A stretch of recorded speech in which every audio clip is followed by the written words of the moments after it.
Have you ever struggled with imposter syndrome? That belief that no matter how prepared you are, no matter how experienced you are, no matter how skilled you are, no matter how educated you are, that somehow you still don't belong in that position, in that place, in that space, at that table? Well, I have. Let me tell you about it.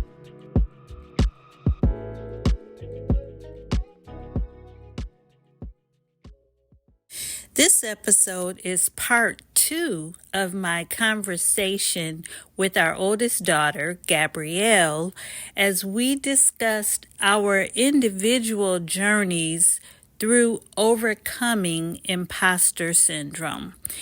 And we're going to pick it up right at the end of part 1, where she was making the point that she is learning to move in a way that reminds her that she has nothing to prove.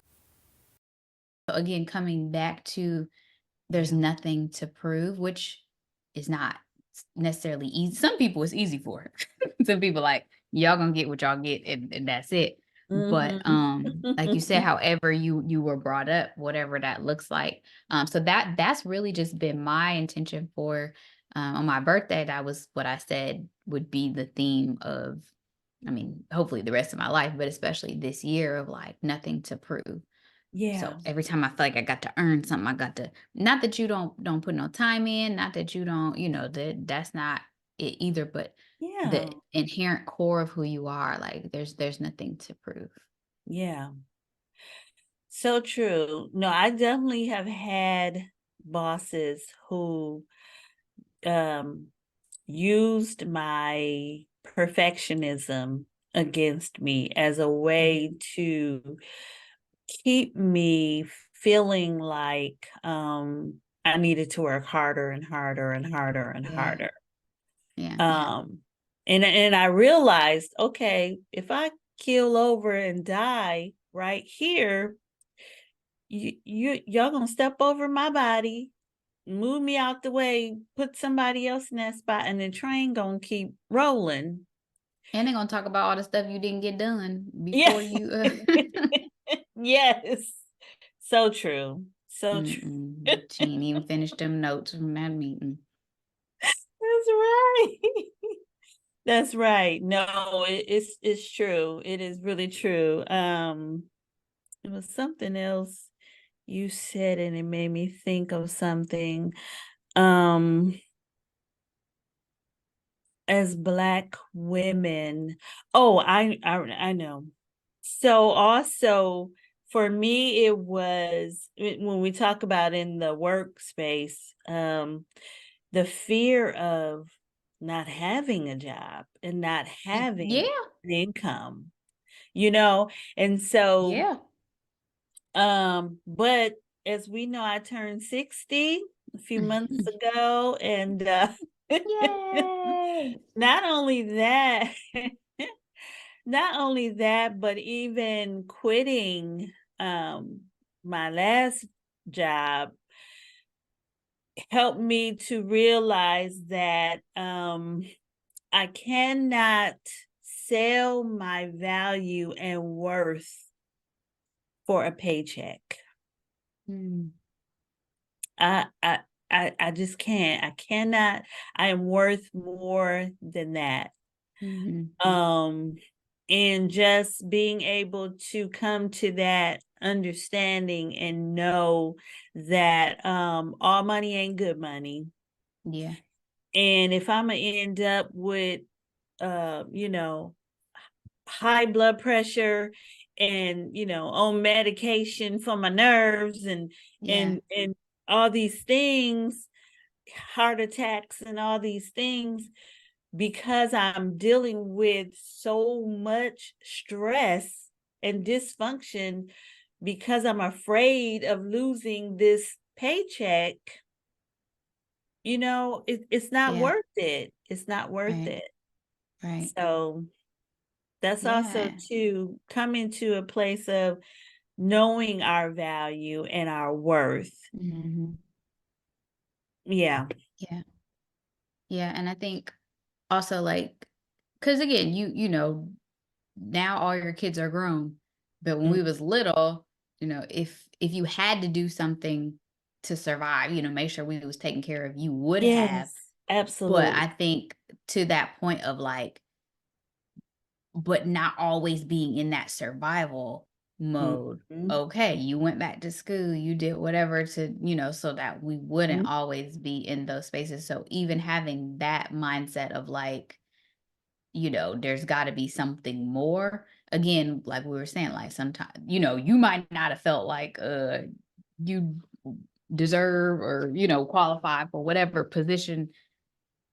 I don't remember all the jobs you had, but you know, maybe that, but maybe like, hey, but my kids need to eat. That's gonna make me apply for this because the amount of money is for us to eat too. You know, so just like in those moments where going back to that interview, they were talking about sometimes it's the external motivation. Like it's not so Absolutely. much like for that, but like for Quinta, it was like, I want my family to laugh at Abbott Elementary Mm. because that's what we used to do. Um, you know, Mhm. for me, it's like, okay, I got all my littles that's looking to see what TT Gabby gonna do, you know, like so, Mhm. um, or Miss Gabby gonna do, you know, so it's in those moments where we might still feel like an imposter, but okay, submit it anyway, or have that conversation anyway, or do because somebody else is depending on you to at least try. And I Yeah. think that can help sometimes too. No, I agree with that. And even for the paycheck part, because hey, if I need to go get another job, because money getting tight, then I would do that. Yeah. But be willing to. I wasn't even willing to move to a different position. A Mm. different job that would have been less stressful. Stressful. Yeah. Because You of the know, fear of losing. Yeah. 'Cause, hey, you gotta work, so, you gotta do what you gotta do.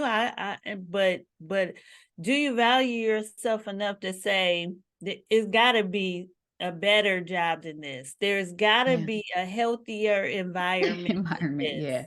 I know Yeah. no place is going to be perfect, but there's got to be, and just even wanting more for yourself than that. Mhm. And that's what I Mm. mean, I wasn't even at that place, Yeah. you know, uh, and then you don't wanna seem like, "Oh, she didn't quit another job. Oh, she didn't," Yeah. because our parent my the It's generation above generationally, me. yeah. Right, you stay in a job for 30, 40 years. Yeah. You got that good paying job, you get them Yes, benefits, and you that's go on right, about your day. You complain later, that's and right. you join a team of something if you wanna have some joy. You go do extracurricular activity and sit down somewhere. Right. Yes, and y'all gave us half and half of that. Exactly. So you got the balance. Right, y'all still my Know generation, we how still to get side eyes, but yeah, we, you know, we on the older end, so we still like benefits, but might quit tomorrow. right, Um, how to work the job with the benefits, but also pursue your dreams and go. right, right, right, right. Yeah, Yeah, no, it's but true. It's true. so I guess what would be one of your like if you had to give like a step or one thing that you've done to not even alleviate this feeling of imposter syndrome, but just kind of Hmm. not let it stop you. Mhm. Well, um, as I said, I really have just started really examining that, Yeah. leaning into that. So, because in the past, I feel like it has stopped me. I have allowed it to stop me. Even if I went ahead and got the position, went ahead and Mhm. applied it, because I think what makes it a syndrome is that somewhere deep down inside, you're qualified. Mm. You might know that you're overqualified.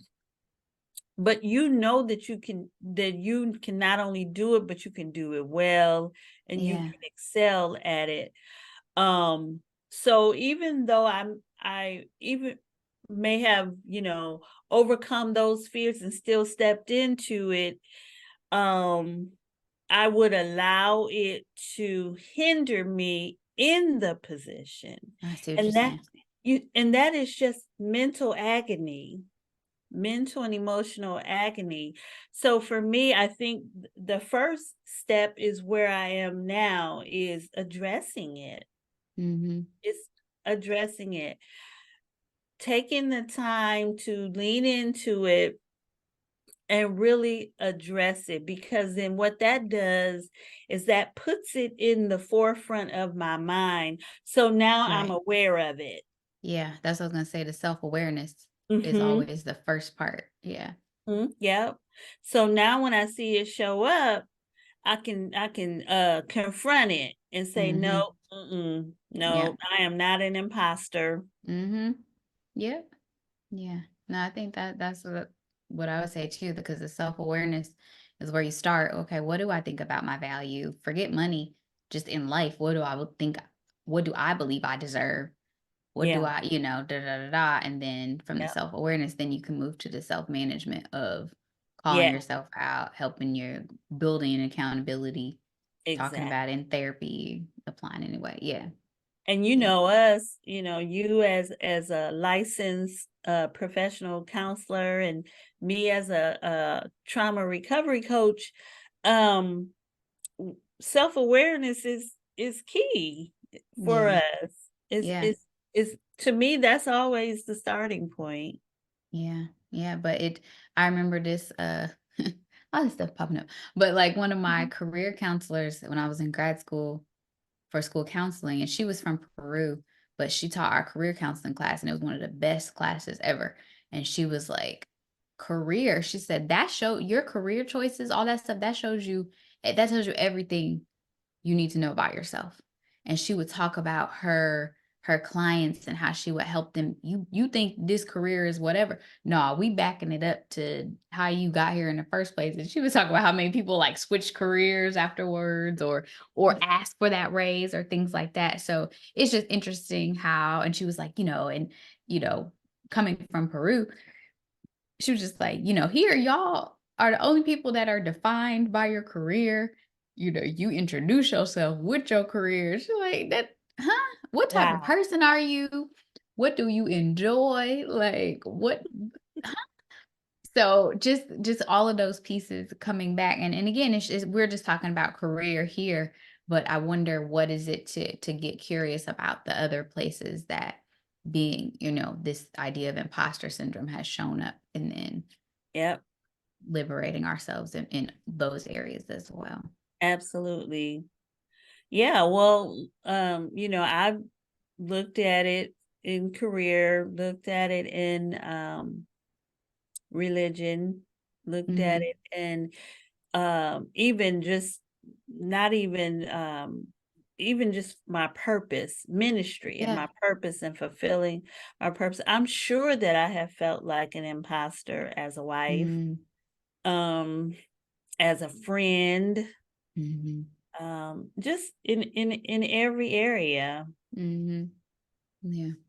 Well, Mhm. now you got the awareness. Now you Absolutely. can It's on take now. management. Once I become aware, it's It is over. well earned and well deserved. Mhm. Absolutely. Absolutely. Yeah. So I really want to help other people get free, get Mhm. free from this. Um, oh, one last thing before we go. You had mentioned, and I wanted to circle back to this, um, about the instructor who is from Peru, and how Mhm. she said, we're the only people who introduce ourselves by what we do. Mhm. And she's talking about Um, like Western society. Yeah. yeah, Mhm. Western society, yeah. And I wonder, even Black people, even more, even more so than that, because we're always feeling like we have to prove ourselves. We have to prove Mhm. our credentials, or to Mhm. prove that we belong at the table. Mhm. Um, and I feel like so often we are um so busy trying to prove that we belong at these tables that we don't even understand. No, we're supposed to own the tables. Mhm. This table Yeah, that you're trying to prove that where you belong is really yours to own. You're right. supposed to own this table, but we don't get to that place because we're so busy trying to prove that we belong, because we feel like imposters. And see, I feel like there's a shift in that coming. So the way you said, like that was right where I was saying, I was like, actually, I think the shift it's not coming. It is now that a lot of, you see in media, you see just whatever, like there's really no need or less of a need. It's becoming like, I build my own table. I don't need you to, I agree. okay. I want to publish my book. I built my own publishing company. I want to Mhm. do whatever, like, and Mhm. but part of that was I wanted my own I didn't, not that I know everything, but I wanted my art to reflect my experience and whatever, and I didn't want to have to have a group of people, whomever, whatever they look like. I didn't want them to have to tell me what my art should be. Yeah. Or in your business, you run your business as you see fit. Like, so Mhm. I see that more and more, and that's a beautiful thing. It's like, no, like we got our, like you said, we own our own tables. We can create these spaces and legacy and all of that for our children on Mhm. our own terms. And I think that that's been a beautiful shift to see.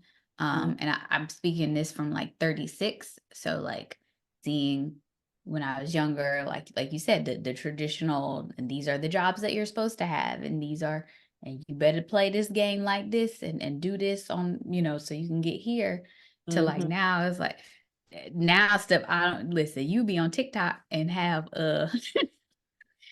make 3 viral videos and you set for the rest of your life. Like there's no tables involved. Like people Right. got whole content companies that I ain't never heard. They living great, so now it's also so many opportunities. So I kind of feel like my generation's like sandwiched in the middle. But I think 20 years from now, some of these conversations will still be here, but there will be so much of a shift. And I think it's going to be exciting to see.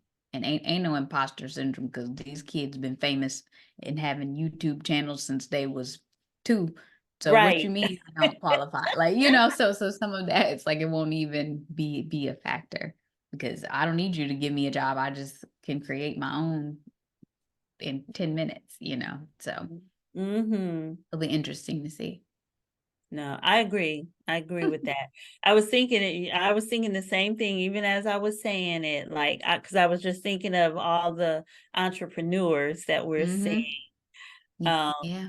you know, just all ages, all ethnicities, all. Investors. Yeah. Mhm. No, I was saying even like investor groups are becoming diverse. We're going to our own investors and things like that. So, Yeah. Yeah. Yeah. For sure. like you said, I it's on. Yeah, for real, for real. And because I just think about the way that the way we have been used to doing it in our society, where you produce your product, and then you take it to, the experts, and then you got to prove to them that it's even worthy, Yeah. of their time. And I'm just thinking of like publishing houses, where now, like you said, you can self-publish Mm-hmm. or create your own publishing Mm. company. And it can be done on a professional expert level. Like I have Mhm. friends who have larger publishing houses that are and have experience and knowledge, and like, and they popping out books left and right, quality publications Yes, absolutely. on their own terms. And so, yeah. Yeah, yeah.